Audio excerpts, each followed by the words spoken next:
తెలంగాణ ఉద్యమ నాయకుడు, రైతు బాంధవుడు, మానవతావాది, మాజీ ముఖ్యమంత్రి కల్వకుంట్ల చంద్రశేఖరరావు గారి 71వ జన్మదినం సందర్భంగా మరి అన్నారం గ్రామంలో కేవీఆర్ ఇన్స్టిట్యూషన్ నిర్వాహకులు కాతోజు మన వినోద్ గారు ఈరోజు అన్నారం గ్రామంలో మరి వైద్య క్యాంపు నిర్వహిస్తూ అదేవిధంగా కేసీఆర్ గారి మీద ఉన్నటువంటి అభిమానంతో ఇక్కడ ఉచిత రక్తదాన శిబిరం నిర్వహించి ఆయన కేక్ కట్ చేయడం జరిగింది. అదేవిధంగా మరి మిర్యాలగూడ అభివృద్ధి ప్రదాత నల్లమోతు భాస్కర్రావు గారి తనయుడు సిద్ధార్థ గారి జన్మదినం కూడా ఈరోజే. మరి మా యువ నాయకుడు మరి నిండు నూరేళ్ళు ఆయురారోగ్యాలతో వర్ధిల్లాలని చెప్పేసి మరి ఇక్కడ సిద్ధార్థ గారికి జన్మదినం సందర్భంగా కూడా కేక్ కట్ చేసి మరి కేసీఆర్ గారికి సిద్ధార్థ గారికి అన్నారం గ్రామం తరఫున కేవీఆర్ ఫౌండేషన్ తరఫున మరి వారు శుభాకాంక్షలు తెలియజేయడం జరిగింది.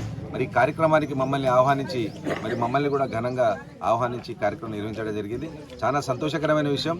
వాస్తవం ఈరోజు తెలంగాణ రాష్ట్రం మరి రాకముందు ఈ రాష్ట్రం ఉన్నటువంటి పరిస్థితి, తెలంగాణ రాష్ట్రం కావాలని చెప్పేసి ఉద్యమం చేసి ప్రాణాలని పణంగా పెట్టి ఉద్యమం చేసి రాష్ట్రం సాధించిన రాష్ట్రాన్ని బంగారు తెలంగాణ తీర్చిదిద్దడం కోసం భారతదేశంలో ఏ రాష్ట్రంలో కూడా ఏ ముఖ్యమంత్రి చేయని విధంగా అన్ని రంగాల్లో విద్య, వైద్యం, వ్యవసాయం, వ్యాపారం ఏ రంగాలు అన్ని రంగాల్ని అభివృద్ధి పదంలో నడిపిస్తూ రైతును రాజు చేసే విధంగా పేదల్ని మరి కంటి నిండా నిద్రపోయే విధంగా ఈ రాష్ట్రాన్ని అభివృద్ధి ప్రదంలో నడిపిస్తున్నటువంటి ముఖ్యమంత్రి కేసీఆర్ గారు మరి అనుకోకుండా మరి ఇలా ఇక్కడ తెలంగాణ ప్రజల్ని మోసం చేసి మోసపూరితమైనటువంటి వాగ్దానాలు హామీలు ఇచ్చి ఇవాళ 14 నెలలు అయినా కూడా ఒక్క హామీని కూడా అమలు చేయకుండా దొంగ మాటలతో మాయమాటలతో అధికారంలోకి వచ్చినటువంటి ముఖ్యమంత్రి రేవంత్ రెడ్డి ఇవాళ తెలంగాణ ప్రజల్ని మోసం చేసి పాలిస్తున్నారు.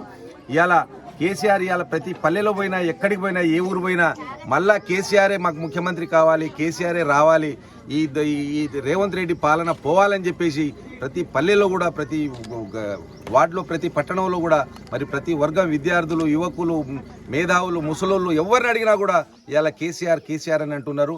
ఇలా కేసీఆర్ని మరి భగవంతుడిని కోరుకుంటున్నాం. అంత మంచి మానవతావాది, ఈ ప్రజలకు ఏం కావాలనో కోరుకోకుండానే అన్నీ తెలిసి చేసినటువంటి గొప్ప నాయకుడు కేసీఆర్ గారు. మరి వారికి భగవంతుడు ఆయురారోగ్యాలు ప్రసాదించాలి, నిండు నూరేళ్లు వారు ఆయురారోగ్యాలతో ఉండి ఈ తెలంగాణ రాష్ట్ర ప్రజానికాన్ని, రాష్ట్రాన్ని మరి వాడు కాపాడుకునే విధంగా భగవంతుడు ఆశీర్వదించాలని చెప్పేసి ఈ సందర్భంగా తెలియజేసుకుంటూ సెలవు తీసుకుంటున్నా. జై తెలంగాణ.